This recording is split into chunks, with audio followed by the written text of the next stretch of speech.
तो hello friends, इस video में मैं आपको पढ़ाने जा रहा हूँ राइज ऑफ न्यू किंगडम। एक ये हिस्ट्री का चैप्टर है। तो चलिए मैं स्टार्ट करता हूँ। ये क्लास 7 का चैप्टर है।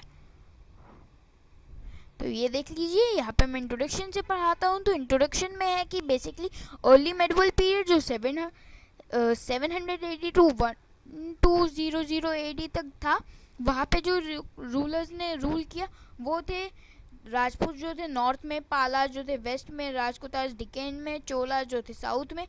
बाकी बताया गया है कि कुछ foreign invaders like Mohammad of गांजी and Mohammad of Ghori etcetera, लेकिन हमारी बुक में सिर्फ यही दो दिए गए हैं। तो चलिए ये आ गया नेक्स्ट पेज, जिसके अंदर मैं बता रहा हूँ नॉर्थ इंडिया के ओरिजिनल राजपूत का ओरिजिनल राजपूत के बारे में क्या क्या है। ठीक है, तो राजपूत जो है बेसिकली एक संस्कृत वर्ड है से आया है जो है राजपूत है, जिसका मतलब है सन, जिसका मतलब है किंग।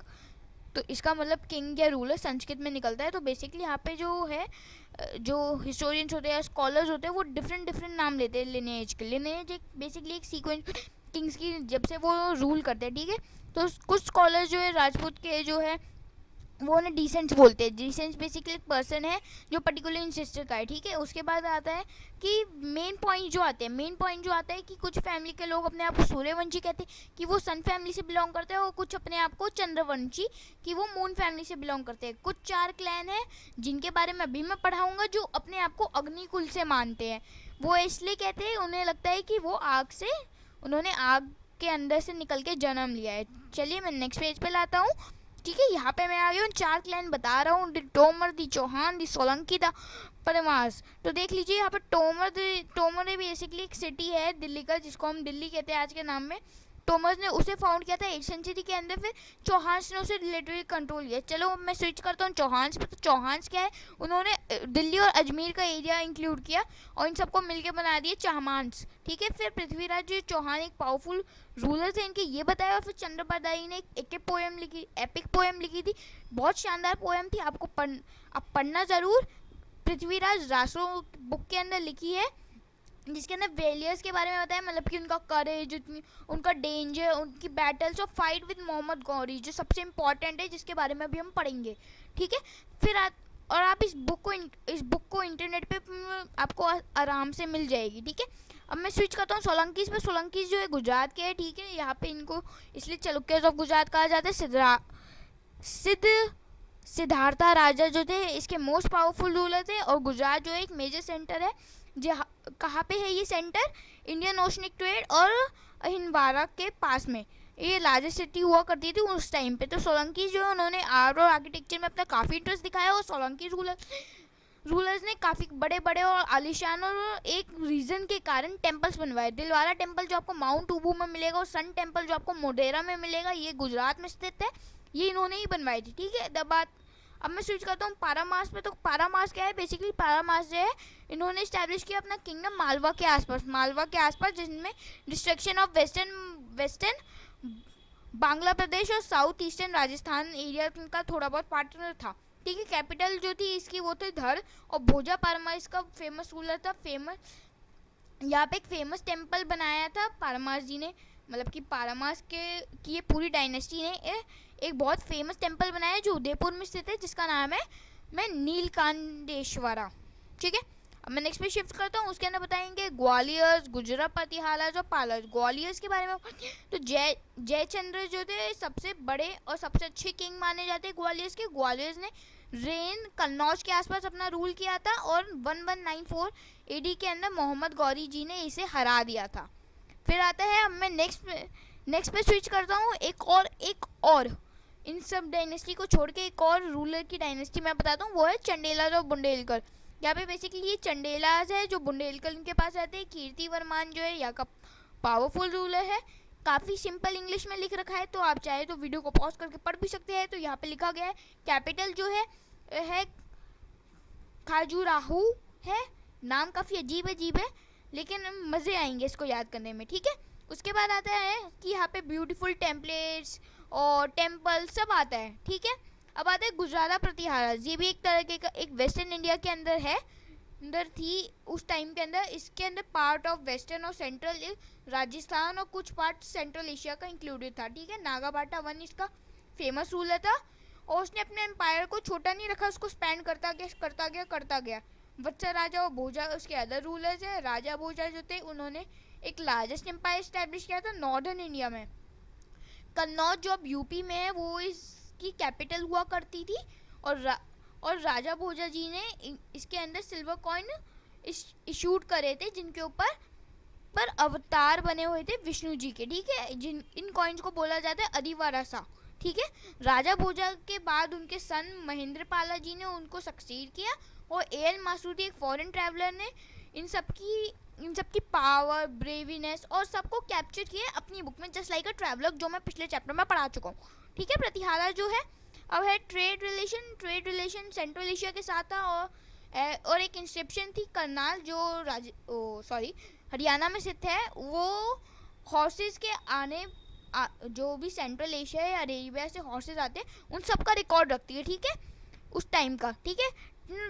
1018 एडी के अंदर मोहम्मद अफगानी जी ने इस प्रतिहारा रूलर को हरा दिया था, ठीक है।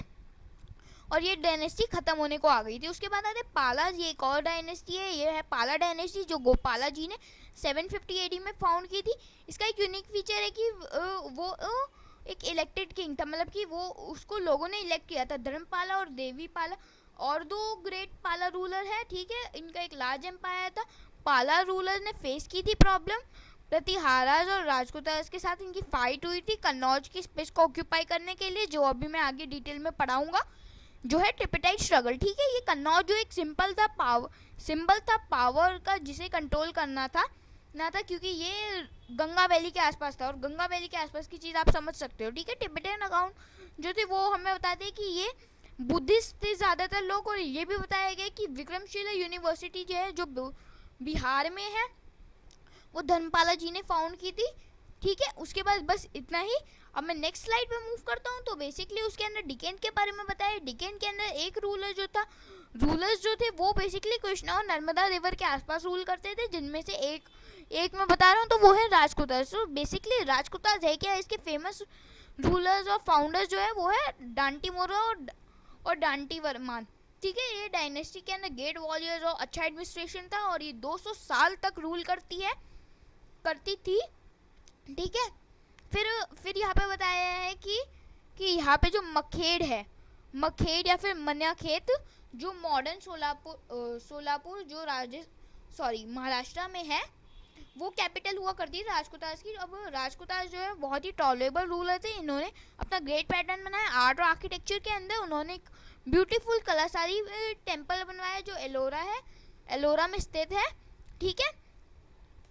मैं नेक्स्ट स्लाइड पे आता हूँ। उसके अंदर बेसिकली मैं कुछ और रूलर्स के बारे में बताऊंगा, जो है चालुक्यास, काकतियास, यादवास और होयसालास ऑफ द्वारा समुद्र, ठीक है। अब मैं बता दूं चालुक्यास के बारे में, तो ये कल्याणा की कहानी है, जो इनको लेडक चाणक्य या वेस्टर्न चाणक्य कहा जाता है। वेस्टर्न से आप समझ गए होंगे इसकी लोकेशन क्या होगी, वेस्ट के अंदर लोकेशन होगी। अब काकतियास जो है बेसिकली वो है, इनका जो रेन था या रूल जो भी करते थे ये, वो कृष्णा और गोदावरी रिवर के आसपास करते थे। यादवास जो थे किंगडम कंप्रेस करते थे नर्मदा और गोदावरी रिवर के पास, और इन्होंने काफ़ी ज़्यादा ट्रेड किया, ठीक है। उसके बाद जो मैं बता रहा था ये द्वारा समुद्र, एक पावरफुल किंग जो थे इसके वो थे विष्णुवर्धन, ठीक है। और उसके बाद उन्होंने रेन पे रूल किया था कर्नाटका के। चलिए अब मैं नेक्स्ट पे पढ़ता हूँ। तो वो आता है किंगडम। तो बेसिकली जो किंगडम है वो अब एक लास्ट पॉइंट रह गया, तो वो जल्दी से मैं आपको बता के अगली स्लाइड पे शिफ्ट करता हूँ। तो बेसिकली ये किंगडम जो था दिल्ली सुल्तानेट में बाद में आ गया था। चलिए अब मेरी नेक्स्ट स्लाइड आ गई है, जिसके अंदर अब मैं आपको बताऊंगा ट्रिपिटाइट स्ट्रगल, जो आप जानना चाहते होंगे। ये काफ़ी इंटरेस्टिंग बैटल है। इसके अंदर बेसिकली बैटल हुई गई है तीन डायनेस्टी के बीच में कन्नौज एरिया के कारण, कि कन्नौज एरिया ढंग से डिवाइड नहीं होता था। इसका आंसर सिर्फ और सिर्फ एक ही निकला, जो था ट्रिपिटाइट स्ट्रगल। एक मेजर कॉन्फ्लिक्ट था गंगा वैली के लिए जो कन्नौज के अंदर है, ठीक है। गुजारा प्रतिहाला राजकुतास और पाला डायनेस्टी के बीच में ये फॉट हुई थी वॉर, और फिर ये बहुत ही लंबी चली वॉर, लेकिन इसका कोई फायदा नहीं हुआ। उससे सिर्फ वीकनेस आ गई, और वो तीनों 100 सालों के अंदर मर गए, ठीक है। और तब आया सेना डायनेस्टी। फिर प्रतिहारा डायनेस्टी जो थी टूट गई थी, स्मॉलर स्मॉलर पार्ट्स में आ गई थी। ठीक है, अब मैं नेक्स्ट स्लाइड पर पढ़ता हूँ। ट्रिपाइटाइट स्ट्रगल बस इतना सा ही। नेक्स्ट जो चीज़ है, अब मुस्लिम इन्वेडर्स के बारे में। तो बेसिकली मैं बता रहा था मोहम्मद ऑफ गांजी और मोहम्मद ऑफ गौरी के बारे में। तो मोहम्मद ऑफ गांधी जी की फ़ोटो इसके आप देख सकते हैं, और गौरी जी की भी। तो ठीक है, मैं आपको ये समझा देता हूँ बेसिकली है क्या। इन्होंने एक कंट्री इंडिया को पकड़ा क्योंकि इनको पता था कि इंडिया की काफ़ी ज़्यादा वेलनेस है। ठीक है, फिर ये बेसिकली अफगान से आए थे और काफ़ी पावरफुल रूलर थे। इनको एक लार्ज आर्मी चाहिए थी और काफ़ी सारे रिसोर्सेज ऑफ वेल्थ चाहिए थे, जो कि इन्हें इंडिया में मिले। तभी इन्होंने इंडिया के अंदर आना सोचा। ठीक है, उसके बाद इन्होंने रेड मारी थी 17 टाइम्स, 100 AD से लेकर 125 AD तक, सॉरी 1000। ठीक है, और फिर इन्होंने रेड मारी थी सोमनाथ टेम्पल पे, जो जिसका टाइम पीरियड जो एस्टिमेटेड और हमारे पास है वो है 1026 AD। ठीक है, और ये सोमनाथ टेम्पल है काथीवार। ठीक है, अब बाकी के पॉइंट्स देख लीजिए। यहाँ पे आप अरेबिक अकाउंट लिखा गया था किताब-ए हिंद बुक के अंदर सुल्तान मोहम्मद, और लिखा था AL बेरूनी ने, जिनका जिक्र और जिनके बारे में मैं आपको पिछले चैप्टर में बता चुका हूँ। चलिए, मोहम्मद गौरी जी है। तो मोहम्मद गौरी जो है बेसिकली एक इन्वेडर थे। ये भी इन्वेडर थे, अफगानिस्तान से ही थे। मोहम्मद जी की डेथ के बाद ये आए थे और ये इन्होंने कंट्रोल किया था। उसके बाद इन्होंने जो है अजमेर जगह का वो लिया था, क्या बोलते हैं, क्रोन। कैसे? पृथ्वीराज चौहान जी को हरा के, जिसको मैंने पृथ्वीराज चौहान जी के एक्सप्लेनेशन में आपको बताया ही था, अगर आपको याद है तो। ठीक है, तो बेसिकली पावरफुल किंग जो थे पृथ्वीराज चौहान और मोहम्मद गौरी, इनको पंजाब और गंगा वैली का एरिया कंट्रोल करना था। तो इससे बैटल आई थी, बैटल ऑफ टराइन। बैटल ये 2 बार हुई थी, पहली बैटल 1191 में और दूसरी 1192 AD में। ठीक है, चलिए अब इस बैटल के बारे में ही पढ़ते हैं। तो बेसिकली ये बैटल जो है वो बहुत ही सिंपल है। ये फॉट हुई थी इन दोनों के बीच में, क्लैशेस आए थे इनके बीच में। ये पहली बैटल जो हुई थी वो हुई थी 1191 AD के अंदर, और ट्राइन जो था 80 माइल्स दूर था दिल्ली से। फर्स्ट बैटल के अंदर पृथ्वीराज चौहान ने मोहम्मद गौरी को डिफीट कर दिया था, लेकिन वो बेटर प्रिपरेशन के साथ अगले साल आता है और फिर अटैक करता है और इस बार वो जीत जाता है। ठीक है, फिर इसके बाद जो हुआ था, मोहम्मद गौरी जी ने राजा जयचंद्र कन्नौज जी को हरा के बैटल, और वो थी बैटल ऑफ चंडेरवास, उसके अंदर हरा के वहाँ का भी क्रोन ले लिया था और उसको अपने ऑक्यूपाई कर लिया था। फिर उन्होंने अपने एक टेस्टेड जनरल को छोड़ के चले गए थे, जो थे कुतुबुद्दीन ऐबक और बख्तियार खालजी। ठीक है, खलजी, इसके बारे में बेसिकली ये दोनों जो है ये चार्ज में आ गए थे इनकी। और फिर ये जो थे मोहम्मद गौरी जी, ये तो बैटल के अंदर मर गए, ये अपने वे पे जा रहे थे, मर गए। तो इन दोनों ने ही रूल किया था। और तब आई थी फिर स्लेव डायनेस्टी, उसके बाद आई थी खिलजी डायनेस्टी। उसके बारे में हम 3rd चैप्टर में पढ़ेंगे, जिसके ऊपर मैं वीडियो सून बनाऊंगा। ठीक है, तो चलिए अब मैं नेक्स्ट पेज पे चलता हूँ। तो ये देख लीजिए, मेरा नेक्स्ट पेज आ गया है, जिसके अंदर मैं साउथ इंडिया के रूलर्स के बारे में एक्सप्लेन करूँगा। तो देख लीजिए, यहाँ पे पलवास पांड्यास जो चोलास जी को, यहाँ पे पलवास जो है कैपिटल थी यहाँ की, कांची टेम्पल ब्यूटीफुल थे, और ये 9th सेंचुरी में था। ठीक है, पांड्यवास जो थे वो आए, किंगडम इनका डिक्लाइन हो गया 14th सेंचुरी में। अब आती है चोलास की बारी। अब जो पढ़ेंगे हम चोलास के बारे में पढ़ेंगे, ये आप पेज को देखकर समझ गए होंगे। तो ये देख ही लीजिए, ये देख लीजिए,